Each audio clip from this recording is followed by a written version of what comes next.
want everybody thinking. And what you're thinking about is, what's our purpose? How are we doing in achieving that purpose? You have to accept that if you're the director and you've got a general manager working for you, he or she might not do it the way you would do it, but they will do it. And you don't need to be in their work. You need to be looking upwards, looking outwards, and you need to give them the freedom and the feeling of freedom. Be brave enough to make time and be brave enough to stay out of the way. Those two things will make a massive difference. Welcome to the Learn It All podcast, the show for today's leaders who want to get ahead and stay ahead, because we believe great leaders aren't born or made. We're always in the making. I'm your host, Damon Lembi. I'm a 2-time best-selling author and CEO of Learn It, a live learning platform that has helped upskill over 2 million people. In just a moment, I'm going to be joined by Neil Jurd, a former Army officer turned leadership coach.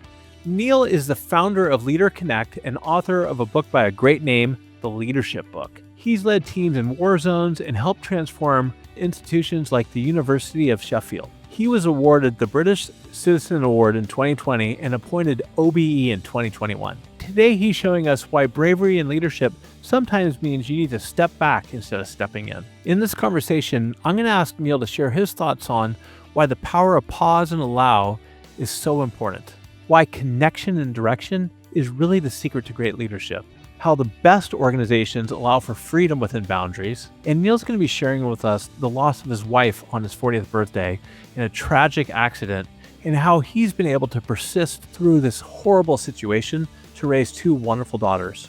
Neil, you've been under fire and war, and now you guide leaders through chaos of a different kind. When pressure hits, what's the difference between false leaders and real ones?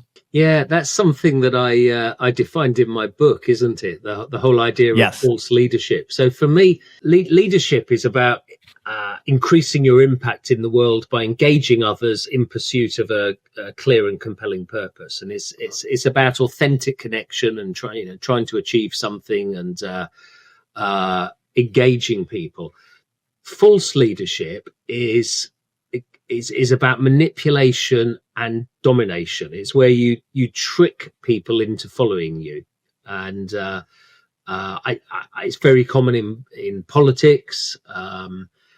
And it just bothered me, the whole concept of false. I thought, why are these people doing so well? Why are they running major businesses? Why are they running countries in some cases when they don't follow any of the principles that I would consider are necessary to be a good leader? In your experience, I want to touch on your military career, of course, but have you ever been led by a false leader yourself? I've been led by some fairly unrefined leaders, and in the book, without naming names and embarrassing anybody, I do refer to some of those as case studies, and generally, I think they're people that don't have control of their own egos. There's a sort of an insecurity behind that sort of leadership, and the one that I mention, I talk about red zone and blue zone leadership, and a blue zone leadership is someone who just gets it right. Red zone leadership is someone who doesn't, and the red zone leader that I mention is a guy that I once worked for when I was a junior officer, who just got angry. He was just angry all the time. And he was that sort of boss that you get in every sort of business, that people are worried about. It's like, I'm not sure I want to go and see him. What sort of mood's he in? The sort of boss that pushes people away and overexerts their status. Why was he so angry? Was he angry because of stuff that was taking place in his personal life, or he was frustrated the way his team was working, or what do you think it was? I think it was pressure from above him, because at the time our battalion commander was also a pretty negative leader. He was obsessed with the wrong things, and one of the wrong things is people who are put their own career disproportionately high on their priority list, and the battalion commander, I remember, being ruthlessly ambitious for himself. He once had us in Bosnia in a ridiculous situation where there were 20 or 30 of the leaders of the battalion in a tent in shirt sleeve order, because it's really hot in the day there, and then at night it was, I don't know, it was probably minus 10 or something, and we were all shivering in shirt sleeves while he was overreacting to something because his boss had put him under pressure. And I think that effective leadership is often about looking after the people below you, sometimes protecting them from the stresses that others caused. So my immediate boss, I think, was scared of this guy. There was almost a chain of fear, and it all changed. Like a ripple effect. Yeah, but then the battalion commander changed, and this absolutely wonderful officer called David Shoesmith, I can name him because he was very good, and he went on to be a general. He came in, and it transformed the whole feeling of the organisation. Everybody relaxed, and we relaxed, but things were still done. Well, things were done better, actually. Things were done better. What made him so great? He connected with people. His rank didn't scare people. I remember feeling really comfortable in his presence, but I was always clear that he was the boss, but I could talk to him. And I think that's really important, the relationships and trust, which is a big theme in my work now, but relationships and trust. He just had that. He was a kind, decent, highly intelligent person who was interested in us. And he also had humor. He had a lovely, gentle sense of humor. Changed everything. The right boss changes as you know from your work. It changes everything. I think it's funny because there are still leaders out there who have a title or a rank, and they feel like they have to come across as they're better than somebody and have that fear associated with it. But what I found, and I'm sure you found too, is that when you put people in fear, they can't improvise. They're not creative. They're not going to show up as their best selves. Yeah. It's I often use the phrase, and again, I wrote it in the book, but I say it so often on courses, that your position or your rank and position are the most fragile forms of influence that you've got. And actually you influence people through strong personal connections. And I think leaders who hide behind their rank massively limit their influence, and people, as you say, people don't feel free to think or to act or to decide because they're scared of consequences. So actually you get this organizational paralysis where people won't take intelligent, well thought through positive risk because, gosh, you don't want to be the one who takes the blame, because what the boss is like when they get angry. And these people will always scapegoat these bad egotistical leaders who are protecting their own position and career will always be looking to pass off the blame to somebody. And conversely, the good leaders don't do that. The good leaders look after people and nurture people, and even allow well-meant mistakes, as long as they're not laziness or stupidity. Creative mistakes are a big part of a successful organization.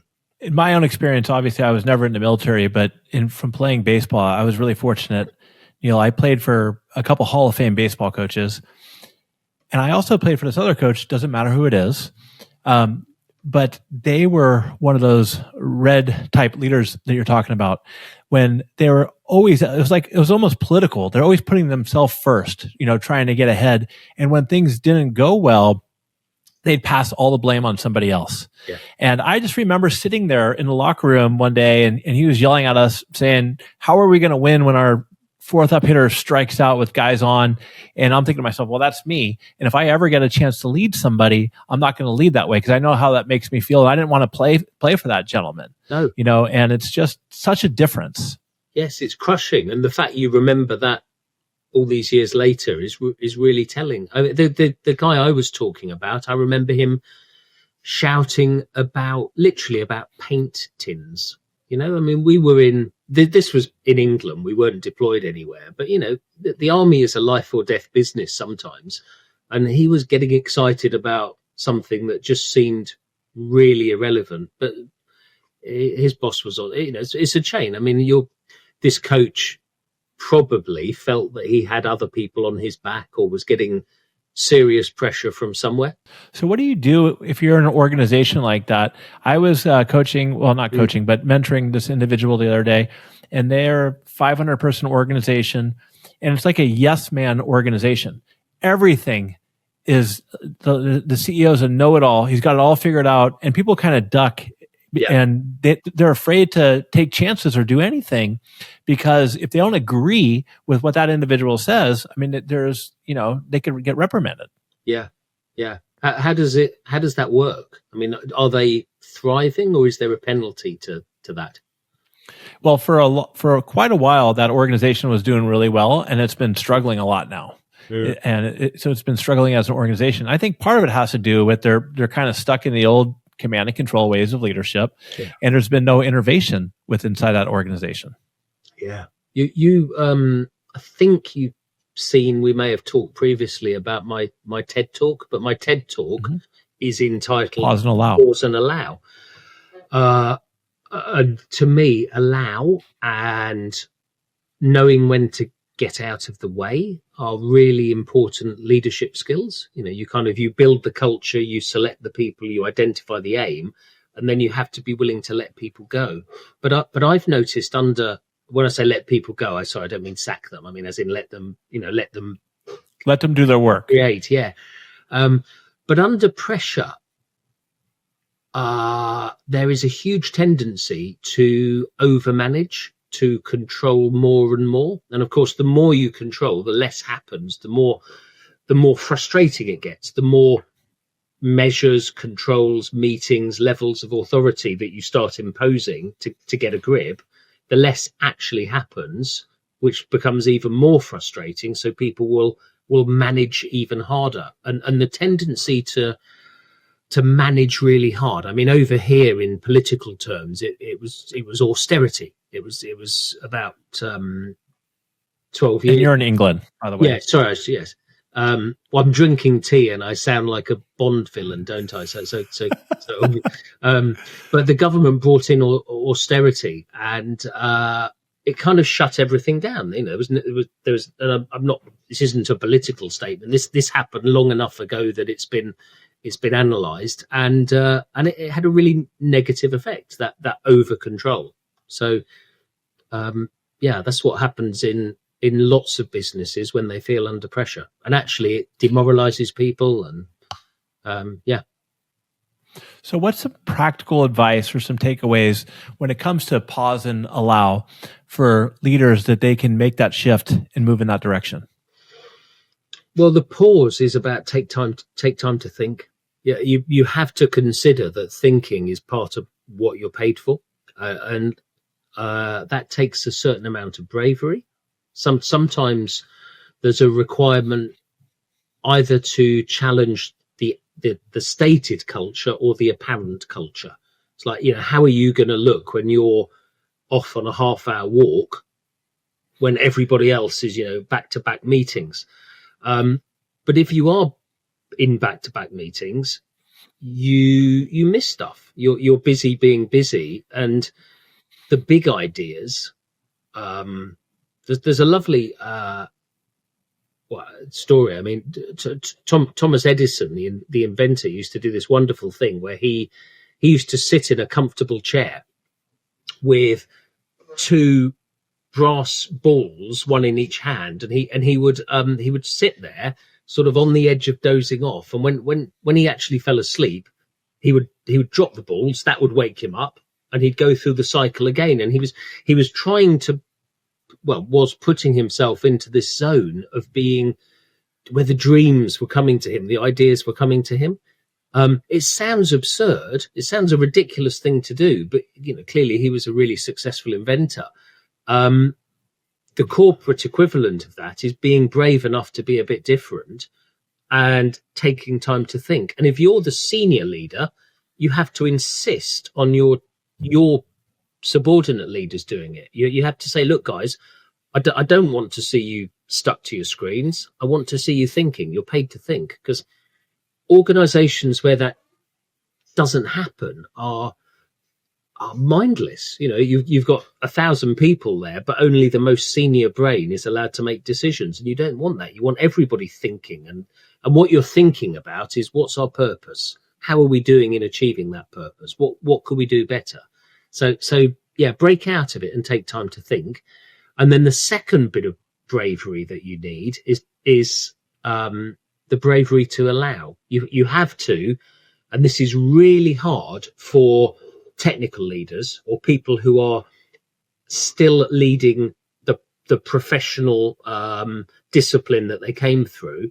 You have to not meddle. You have to accept that if you're the director and you've got a general manager working for you, he or she might not do it the way you would do it, but they will do it. And you don't need to be in their work. You need to be looking upwards, looking outwards, and you need to give them the freedom and the feeling of freedom. So I think it's those things, really. Be brave enough to make time and be brave enough to stay out of the way. Those two things will make a massive difference. Brave enough to stay out of the way. I think one area it would be very difficult to be brave enough to stay out of the way, and Neil, and help me out with this, is if I'm a new manager, a new leader, promoted into my first position in leadership, and I come in with the mindset of, okay, well, these team members, in several cases, could be a decade or two older than me, and maybe they don't think I'm qualified for this position to begin with, and so I need to prove myself. How can somebody in that type of position be brave enough to be allowed? Yeah. And there will be something in that, because the allow, you have to set the conditions to allow. So to allow isn't the same as just abjugating responsibility. You don't turn up and say, I'm an allow leader, do what you want. To allow, you need to have the right people.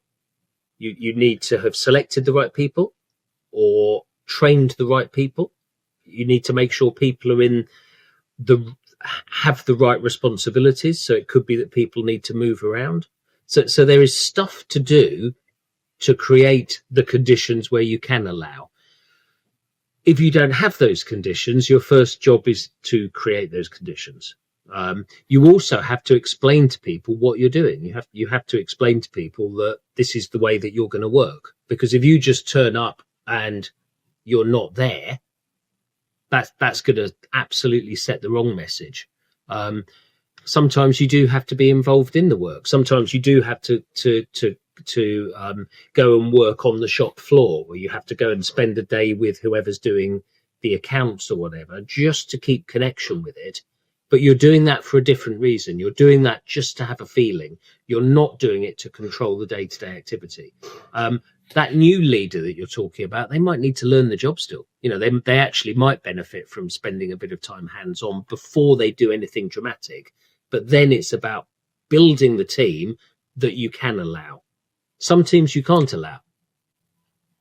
I was going to ask you, do you have any examples of a situation where you went through the pause and allow coaching with an individual or a team, and somebody took it to heart too far, and it turned out to be a mess for them, and they had to go back and figure things out?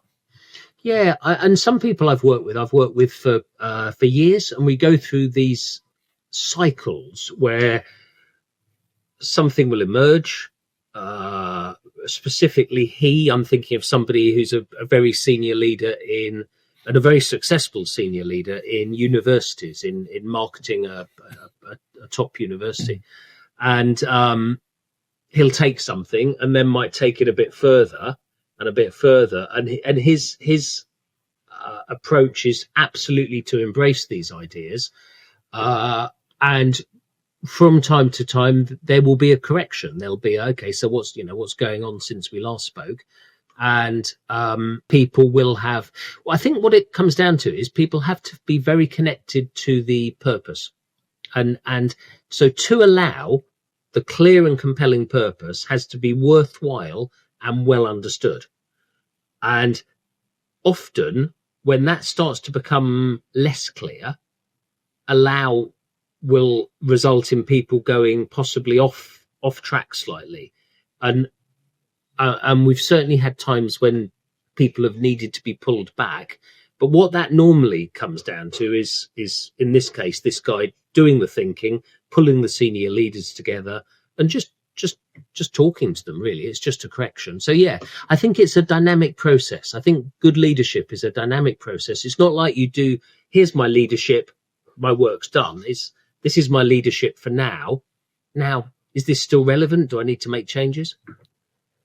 Yeah, it's an iterative process, and you need to be, always open to learning and growing.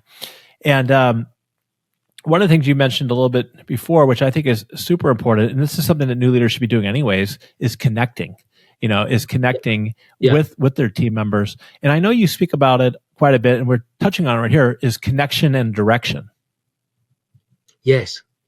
I did a doodle video on this. I really enjoyed playing with it, where you get the artist. Well, I mean, you get them done by AI now, but they're not. I don't think they're quite so good. But I had an artist sketch out what I was talking about, and it's worked really well. So my premise is that leadership is really simple. Really good leadership comes down to just doing a few things which anyone can do, and if you do those things, you will have a more positive leadership effect. And I summarized it as connection and direction. Direction is about know where you're going, clear and compelling purpose. It's not about directing people, it's about setting direction. That's where we're going. A connection is about connecting with people, because where you've got good relationships, and again, you'll have, I mean, everyone has seen this, I'm sure, but you'll have seen it lots of times, where you've got bad relationships in a team, everything is difficult. Those relationships get in the way of any activity, any decision making. They just create this layer of friction, interference. Where you've got good relationships, so much more is possible. And you set the conditions for good relationships under pressure, be that on military operations or, in the last quarter when you're trying to up your figures, you set the conditions for that in times of calm. So when there's not much going on, you go and build relationships. You go and get to know people. You can't just go and do it when you need them, because that's not authentic. People see through that. The boss who's suddenly your best friend when they need you, there's no loyalty there, is there? So it's that's what connection's about. No, one thing I look at it too as well, just with networking and your relationships in general, it's important to nurture those relationships, not just when you need something. Because that's completely unauthentic, and people could see right through that. What is, besides being consistent with that, what is a tip that somebody can do to continue to learn how to nurture those relationships with their team members, and not only their team members, but maybe other people, partners, and everybody else they're working with? I put something in the book, which is my suggestion. And by the way, just so we know, Neil's book is named The Leadership Book, which I think is probably the best title ever, because it's just what you said. It's just simple. And that's, I'm a simple guy. And I don't like it when people have these funny names that I got to figure out what they're talking about. The Leadership Book. Yes. I was going to call it something a bit cleverer, and which I've seen somebody has used the title I was going to use. I was going to call it No Bullshit Leadership. And that's now been done since Martin Moore. Yes. I gave it to the guy. A friend of mine was my first route onto Amazon, a school friend, and he looked at the title. He went, "No, call it The Leadership Book." That's because what do people search for? If they want a book on leadership, that's what they search. That's why I did it. But in the book, I suggest that you always accept a cup of tea or a cup of coffee, which is a slightly flippant suggestion. But my point is that if people offer you a brew, if they offer you a cup of tea, they're inviting you to stay. Unless you're willing to scald your lips to get away from them, they're saying, sit down, stay with me, and you have to stay for 5 or 10 minutes to chat to them. So I would say, and linked to that also, walk around, go to see people, don't pull people to you, because then firstly, it's a status thing. People are being called to the boss. People behave differently when they're talking upwards, and you don't want that, because they won't tell you the full truth. They'll tell you the truth that they think you want to hear, or that benefits them, or they'll present in some way. They will almost always be influenced by any feeling of status. So you go to them and you chat to them, and you don't talk about work. You talk about life. You say, how are you doing? How are your kids? What's going on for you? What's how did your team do at the weekend? How are your holidays? And you just explore people, and then you move it up a bit, and you say, how do you feel about what's going on? How do you feel about, and you start talking about feeling, emotions and feelings. How do you feel about what you just told me? How do you feel about your holiday? How do you feel about the restructure? How do you feel about your new job? And you just ask them questions, and you don't jump in and tell them what you want them to say, or what your answer is. You just let them talk from the heart, and then when you talk back, you tell them how you feel. I feel excited about this. I feel a bit scared about it. And I used to do this in Iraq. I remember we did a fairly major operation to move from a big organization from one part of the desert to another, and I knew it was really dangerous. I knew that we were doing something that could go very, very wrong with quite big effects. And I told not in an unstable way, but in a very calm way. I said, I'm really concerned about this. I'm nervous that this could go wrong. And we talked openly and honestly about that. But that's what a team is. You can talk at that level. You build the trust that you can have conversations that are very honest. You know what I love about that is, here we are talking about emotions, being vulnerable, and there's some people out there who are saying, "Oh, this is soft. This is soft," but the person who's saying it is a decorated military veteran.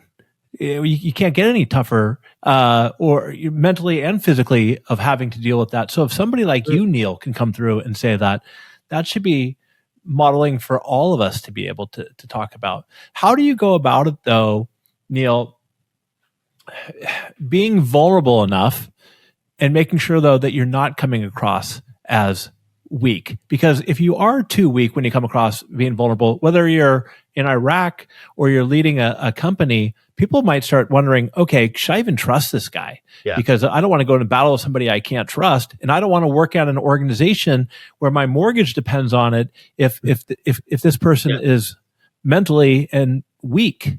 Yeah. You build the relationships before you go. We before we deployed. So my soldiers were Gurkhas, soldiers from Nepal, who are they have an incredible reputation. The Gurkhas, they are fantastic soldiers.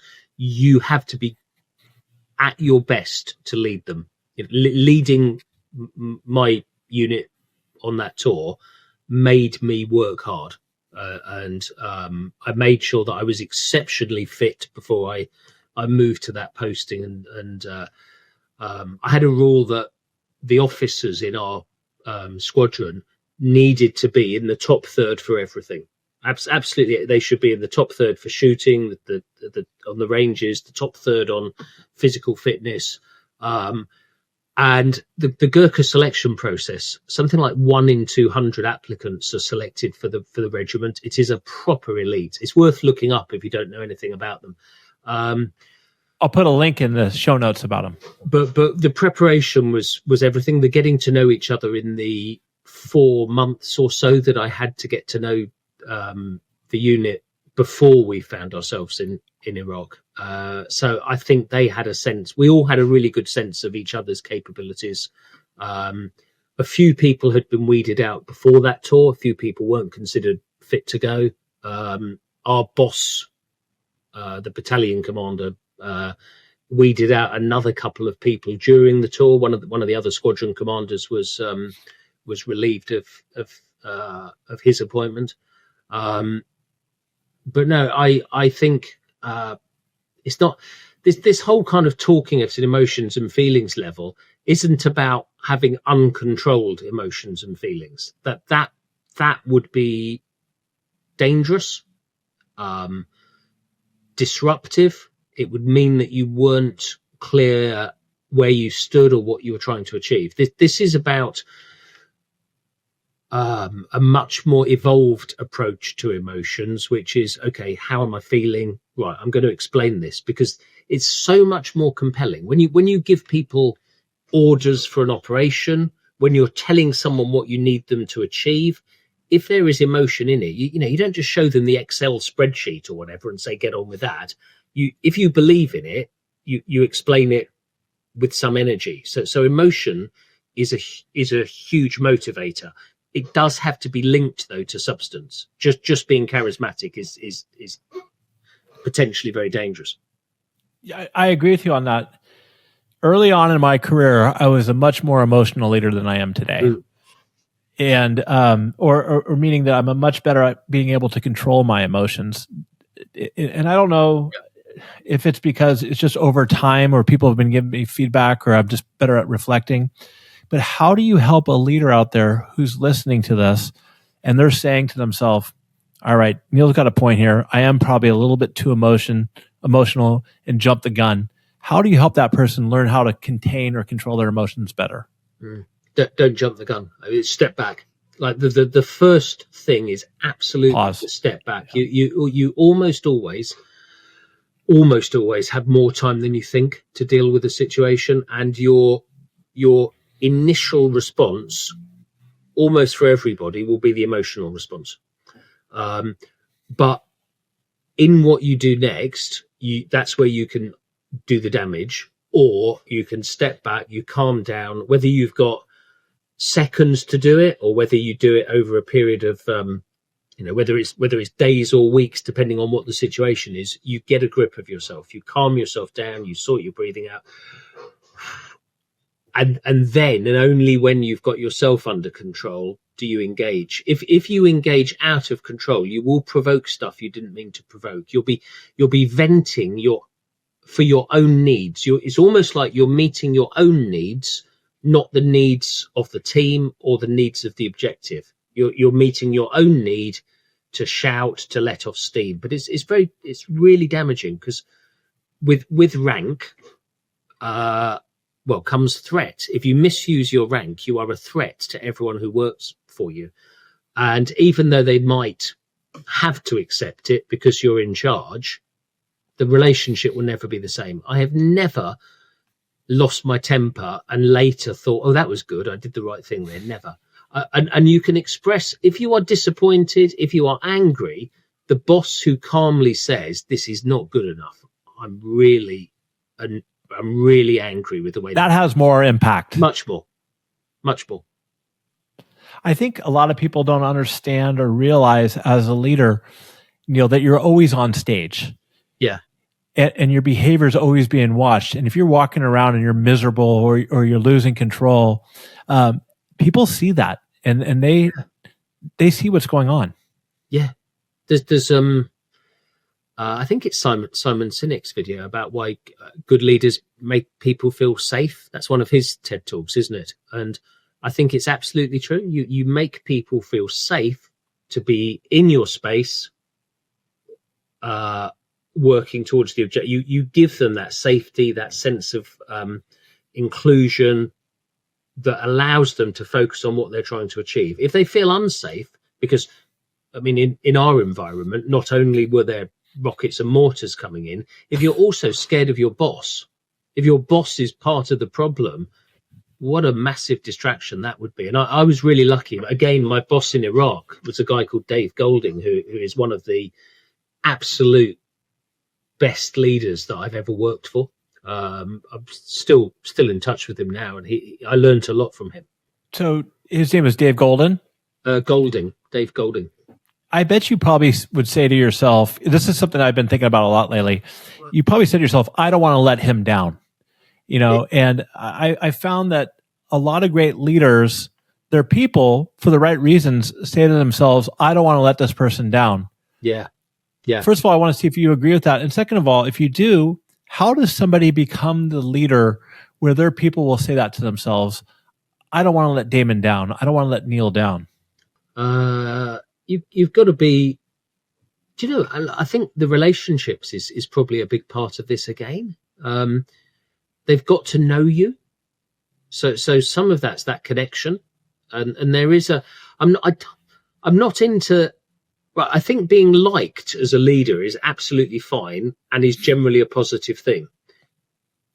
Chasing being liked, prioritizing being liked above being effective is where it becomes much less so. But I think being liked combined with being respected is really important, because that's the sort of boss that you think I want to, that's what I want to be in 5 years' time. That's who I would like to be in 10 years' time. So it's a boss who's on the top of their game, and you're on the top of your game by leading well, which is about, again, all the stuff that we've been talking about. Really, it's about being clear what you're trying to achieve, being good with people, and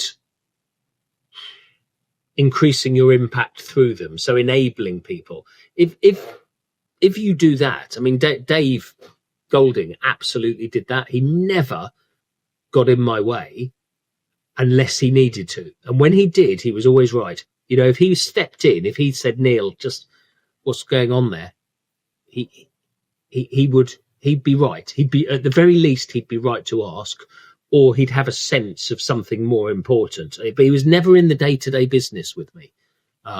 Neil, if somebody needs to step in, say, you're my leader, yeah, and you're giving me the autonomy and empowering me to do my job, but then you see things aren't going well, yeah, right? And you need to step in. How would you handle that? What would be the coaching moment? What would you say to me to at that point of inserting yourself? I would build so much trust between us in those 4 months before we went to Iraq, or in the every spare moment that I had in the office, or when I visited your warehouse, or whatever you were doing. I would build such trust, and I would talk about it as well. I would talk about what was important: trust, mutual understanding. What does that look like? What does it mean? You build the culture that allows you not to worry about the niceties. We are so connected, and we are so clear that what we're trying to achieve really matters, whether it's, you know, winning the league, or whether it's meeting our mission. But we are so clear what we're trying to achieve that why wouldn't I tell you if you were off track? And why wouldn't you want me to tell you if you were off track? Because we've got that great relationship, and we're trying to achieve the same thing. So someone stepping in and going, look, Neil, I think you need to look at that. That's wrong. There's no threat there, because we've got the relationship right. There's no threat. I know you're not punishing me. I know that you are just giving me the opportunity to get things right. And I'm glad that you've got my back. In that way of thinking, I'm glad that you were there to stop me doing something stupid. I've always really valued the people that have worked around me, for me, or that I've worked for, that can tell me that I'm wrong. But the relationship has to be right to do it. If the relationship's wrong, there's going to be some friction there. So you build a relationship. Surely the same in a baseball team, isn't it? It's the same thing. 100%. I mean, that's 100%. I played for 2 teams that made it to the College World Series, and I kind of feel like those 2 teams, obviously we had great leaders, but the other thing we had was we had each other's back, and we weren't afraid to give each other feedback. And if one of us failed, we were there to pick that other person up. Yeah. You know, and there wasn't any blame. It wasn't blaming. It was like, if somebody made an error, said, we're not blaming, we're like, hey, we got you, man. We got you. And I kind of see that in the corporate world as well. The best teams, they have each other's back. They have these strong leaders, but they also feel like they're comfortable enough to give their leaders feedback. And because and their leaders can give them feedback because it's coming from a good place. Yeah, strong enough to take feedback. I would want to be a strong enough leader that if you give me feedback, I don't think it threatens my position, my credibility. Actually, my credibility is shot if I won't hear you, if I won't listen to criticism to improve. Well, I'm not that good, am I?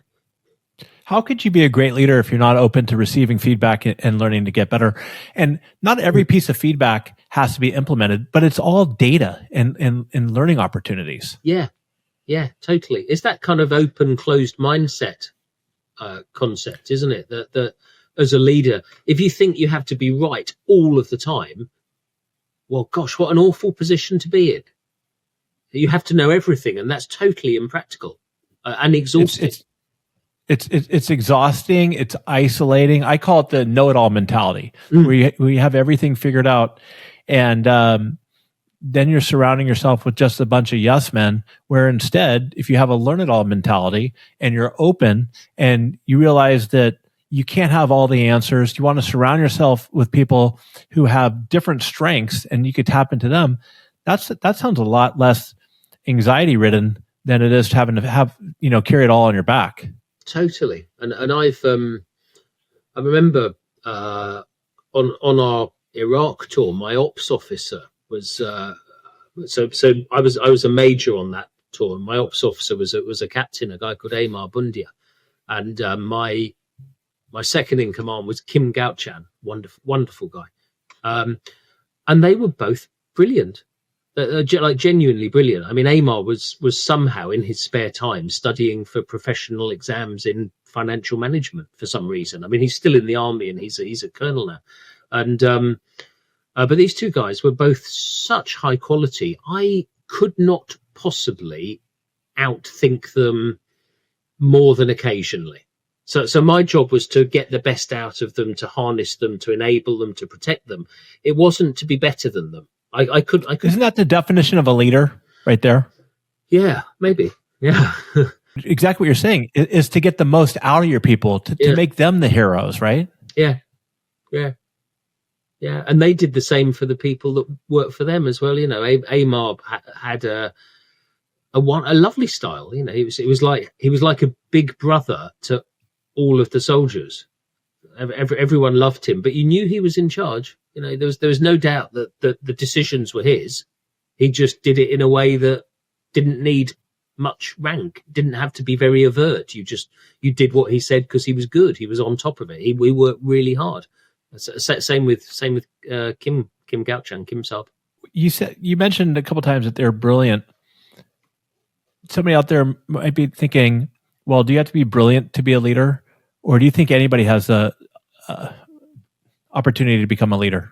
No, you definitely don't have to be brilliant to be a leader. I think, I mean, the whole premise of my book is that leadership's easy. If you do, look, I've got one here, but if you do the stuff it says, you will be leading. And I've written it in really plain, simple English, because I actually wrote it as scripts initially. So it's really clear English. Writing something to read to camera makes you much more succinct than if you think you're writing some sort of Shakespearean tragedy where you try and impress with long words.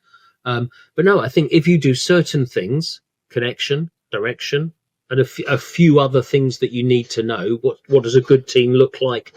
What does a bad team look like? What are the steps that you get there? If you know that stuff, you will be able to lead more effectively.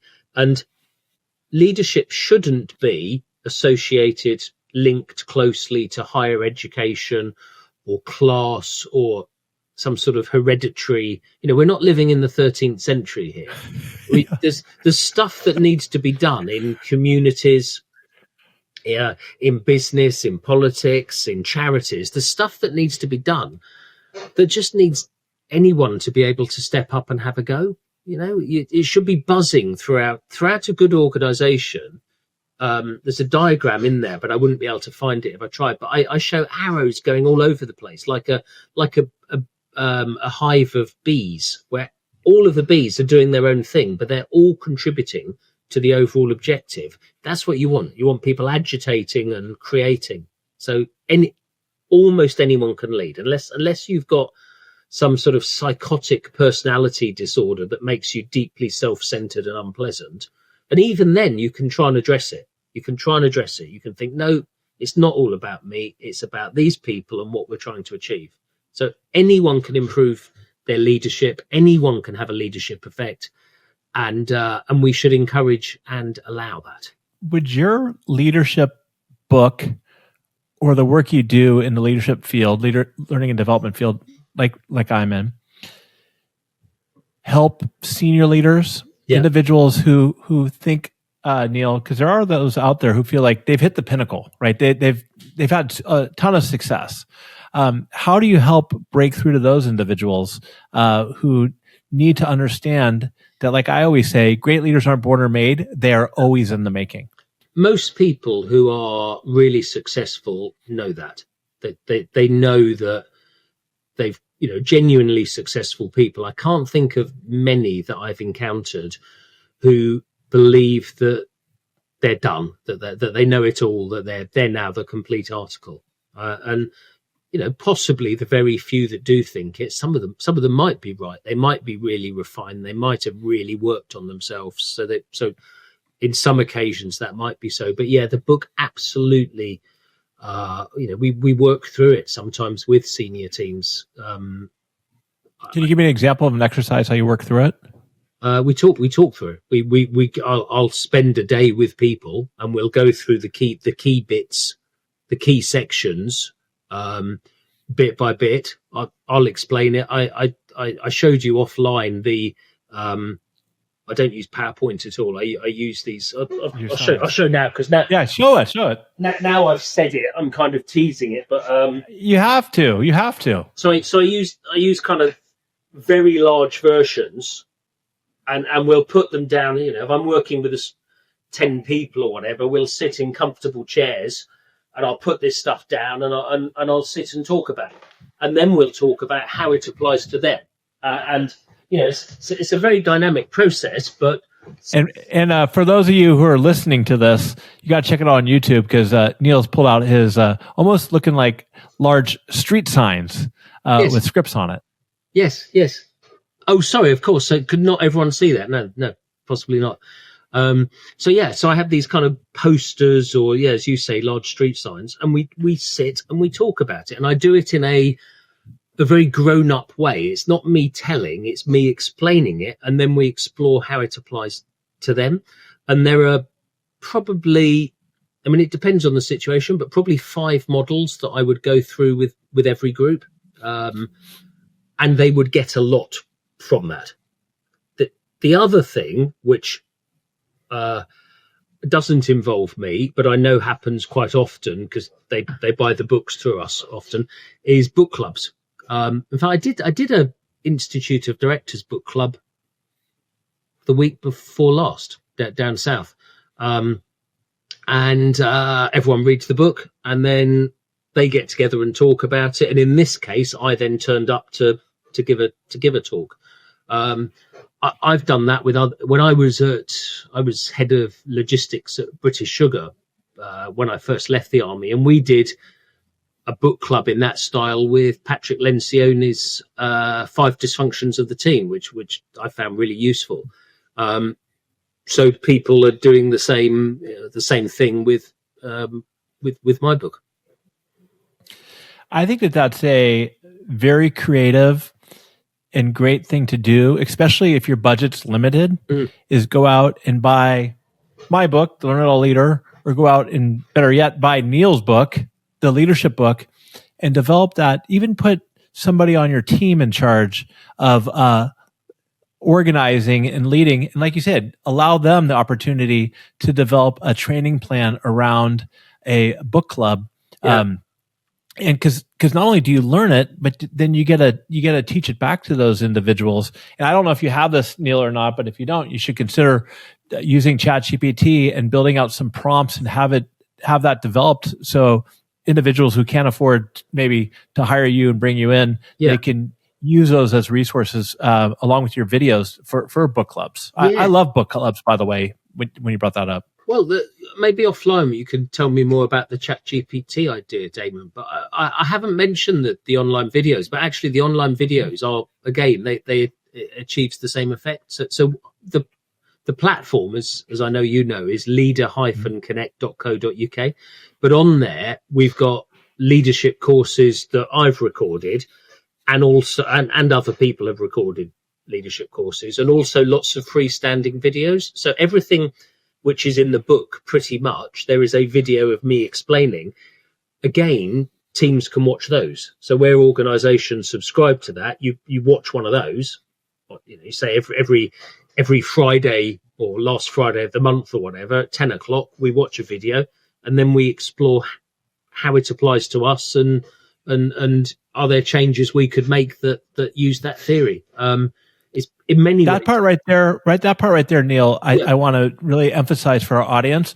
It's one thing to go through and read Neil's book or watch a video, but what you said right there, how can we apply this to the work we're doing now, or to make our work better, is, to me, it's really the key. I mentioned to you before, Keith Ferrazzi, he's got his book, Never Lead Alone. That's what we're doing with our team. We're doing a book club with his team, and I could share with you how the AI prompts or whatever, but all the different content, it's like, how do we apply this for Learn It internally or for our customers? Yes. That's where all that stuff sticks. Yeah. No, it is. It's coaching, really, isn't it? It's like this theory is all very interesting, but what's the way forward? What are we actually going to do with it? So we, you see, the other thing we do, which again, I know you're aware of, but we run these experiential learning courses where we create these complex, multi-layered scenario situations, and people get to practice leadership. We show them those models that I showed you. We show them the key bits of leadership that provide the kind of skeleton to the course. Then they go and do these projects where they will have to lead. One of them is making a roller coaster, and it's the outcome is a about 10-meter long roller coaster that they have to get a bouncy ball over. But we give them all sorts of distractions. We give them a 1920s manual on roller coaster construction. We give people different appointments. You're the health and safety chief. You're the finance director. You're the chief exec. And it's really weird, but you give people a job title or a clipboard, and they go into role. And that's really unhelpful. And we tell them not to go into role, but they still do. So they'll go through this project, but then the powerful bit is at the end, we say, right, stop. Forget that. It's never going to happen again. What went on there? How did you behave? What impact did you have on others? What impact did others have on you? And we talk about the human behavior. And then the final bit is, so what are you going to do differently? What are you going to change in your style as a result of what you've learned in the last 3 hours? It's the same thing. You've got to turn the experience into some reflection that leads, hopefully, to something that you've learned and that you're going to apply. Now, it doesn't matter. You don't need to tell me who the customer is, but somebody who's been through this experience, can you share with us some of the shifts or behavior changes that they've come away with? Yeah. Well, I mean, they would be very happy for me to mention the University of Sheffield is a global top 100 university. We've run 5 years worth of putting a cohort of 14 middle or senior director level leaders through this course with them. So these people are all kind of directors, senior managers, or whatever. And we've put so many people through the course now. So there must be, we've probably trained 70 in these 14 at a time increments. And the result is that the same concepts and vocabulary are known throughout the senior team. In fact, we did the launch of this year's course. I did that earlier today. They talk about the same stuff. They all know that leadership is increasing your impact by engaging others in pursuit of a clear and compelling purpose. They all know it. They all lead in that style. They all know the Tuckman model of team development. They all know Galway's performance equation. Performance is potential minus interference. They all know the same stuff. They've all reflected on the same stuff. They all know, they all understand about trust and mutual understanding. So they all know the same stuff. It's really powerful. It creates a leadership culture that runs throughout the organization. And anyone who communicates at a low level, well, they joke about it. So if people talk at ritual and cliche instead of emotions and feelings or peak, they'll go, you just did ritual and cliche. And they call each other out on not behaving in the right way. But it only works because they've all done it. The directors have done it. The heads of have done it. Everyone in that team does this same course. It has, and their performance is fantastic. I mean, they've just gone up, I think 15 places in the world university rankings. That's not all down to our work, but some of it is. Some of it is. We are definitely embedded in their cultural change. I love what you're saying there. So the impact that you had was you started off and you got everybody kind of on the same page when it comes to acumen and what it means to leadership. Yeah. You got you did all that, but then you tied it back to business outcomes, which was getting them up 15 points in whatever the ratings are. Now, of course, like you said, you can't take all the credit for that, but it definitely was able to tie back the ROI in working with your organization on being able to do that. Yeah, totally. And the behaviors that they are incredibly creative. And again, well, they were creative people anyway, but our ethos is that creativity, I mean, it's in the book again and again and again, that good leadership allows creativity. You provide a clear objective, and then you give people freedom within boundaries. And within those boundaries, people are expected to think and create and decide and act to make stuff happen. And they've all heard this. So they don't have, what would you call it? They don't have incorrect ideas of leadership that they've bought in from mediocre organizations. They all know what good looks like, and they're expected to do it. They're high quality people anyway, but they wouldn't necessarily know how to lead or what a good culture was. I love the term freedom within boundaries. Now, Neil, I could sit here and talk to you for forever, and I can't. But there is one story I'd like you to share with our audience kind of before we wrap up here.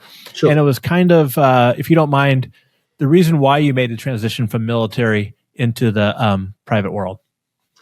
Yeah, you mean losing my wife? Yes. Well, it came at about the same time, but I was leaving the army anyway at that point to be with my children. I'd done an Iraq tour and a Yemen tour, and had I stayed in, I was just being promoted, and if I'd stayed in, I would have gone away for another year, and I just knew I wasn't going to see my kids. I had to decide between parenting, and lots of military people faced this, and some of my friends went the other way and just stayed in. But for me, I just felt I should be with the family, do parenting as well as I could. But I left and I went to British Sugar, which I loved. I couldn't believe that I was in a job where I got given a BlackBerry and a car and all these perks that you didn't get in the army. My wife Michelle was killed in a car crash on my 40th birthday, and my daughters were 2 and 4 at the time, so incredibly young. And I left. I mean, I really thought about it in terms of what I could do financially, but I left British Sugar because for exactly the same things I was saying about why I left the army. I couldn't single parent and do a job like the job I was in, and the options were get a full-time nanny in, effectively someone else bringing up my children, and I couldn't do it. It just it felt just for me the wrong thing to do. And again, I'm aware there'll be people listening to this who've had to do it, and fully respect that, but in my situation, I couldn't, and I was fortunate enough that Michelle and I had, because of our job, she used to fly helicopters. We had life insurance, so the life insurance allowed me to leave that job, and that opened up. I mean, initially, I was obviously, I was this kind of recently left soldier with one girl who was still in nappies, and it was overwhelming. And our house had been gutted at the time. We just bought a house, which was an old Victorian house, and we'd stripped it right back to the bare walls because it had all sorts of damp problems. So, it was as bad as it gets, really. For us, it was as bad as. I mean, Neil. I mean, I said this to you last time we spoke, and I don't have any words other to say than I'm sorry. It's unbelievable what you had to go through for that. But for our listeners who have to go through adversity, whether it's they just lost their job or they suffered through something like you did, and you can help give them support, how are you able to continue on? I didn't have a choice. The girls absolutely needed me. I mean, like really, literally needed me to care for them. So I had something that I had to do. Looking back on it, it could easily sound like I faced it, got over it, and moved on. I mean, I didn't. It was incredibly hard. I was pretty lost for months. Then I got into running. So when I dropped the girls at nursery school, I guess this must be 6 months, 8 months later, when Elsa was old enough to go to a few hours of childcare, I got into running, and I sort of ran my way through it. I did some quite serious ultra marathons, multi-day ultra marathons and long runs like that. And, I found running gave me the space to clear my head. I'd run in silence and I would just think stuff over. And in time, and I'm massively simplifying, I came out the other side of it. Things do get better. My padre, as in military chaplain from the last battalion I'd been in the army, he came to see me, and I asked the obvious question, why? He said, don't look for sense in it. There's no sense in it. Just bad stuff happens. And it's true, bad stuff happens. And you have to know when bad stuff isn't happening, these are the good times as well. I've learned that since. If nothing's going wrong in my life, this is a good time. And I set up a charity in Michelle's memory called the Neil Jurd Trust. We raise money for adventure training for young people and for veterans charities. And then I was invited to do some leadership coaching, and then to run some courses for a friend's organization. And then over the last 10 years, it's built up into Leader Connect, and I've now got a proper company running leadership. And I remarried just over a year ago. Very, very happily married. My girls are 20 and just coming up for 18 now. They've come through it beautifully. One's at university, one's going to university in September. So we've come through it, but it's hard. You need friends to get through it. You need friends. You need space. You need to accept it takes time. Well, first of all, thank you for sharing that story. And I know it'll help me, it'll help others out there. And I think one of the key things that you said right there is that you need time, you need space. And also I like how you brought up that you need friends, because going through any kind of adversity, also you just said you had no other choice. So for somebody out there who maybe lost their job, yeah, look, you have no other choice sometimes. You have to do it. Yeah. Find a reason. What's the alternative?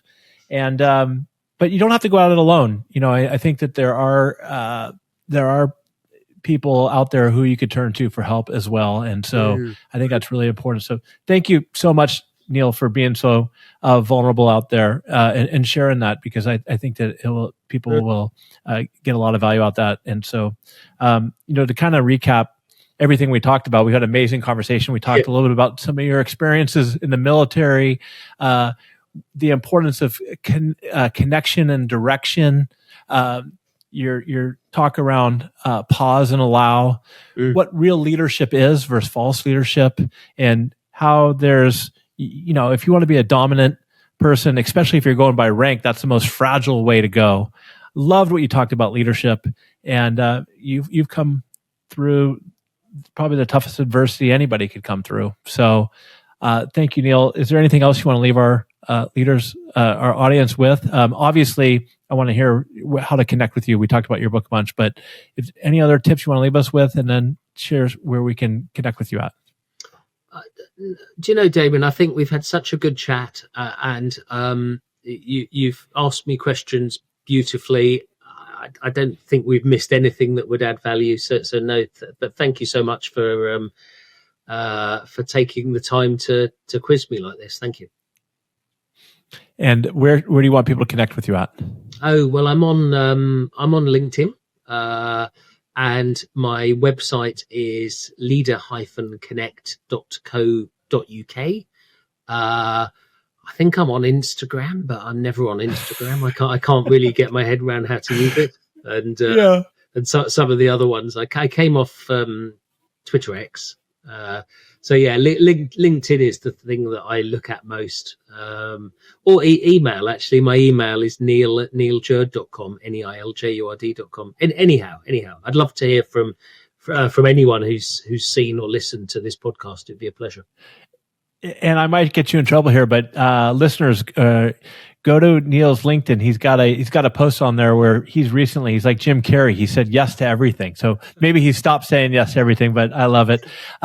And so listeners, I want you to do me a favor. Think about somebody who can benefit from our conversation today. Somebody who is maybe wants to be a leader, but they're not sure if they have what it takes to be a leader, or maybe somebody who is a leader but struggles with controlling their emotions, or is too dominant and maybe needs to be more vulnerable. Or if you're an organization, especially out there in England, and want to bring in a fabulous leadership facilitator, or do a book club, send this episode to them. I'm sure they'll get a ton of value out of it. And do me a favor, as always, stay curious, keep learning, have a great day. Neil, you're awesome. Thank you, man. As a leader, most important for us, right? Understanding that myself. What's our biggest bottlenecks or opportunities, right? Asking myself that question every week. So my responsibility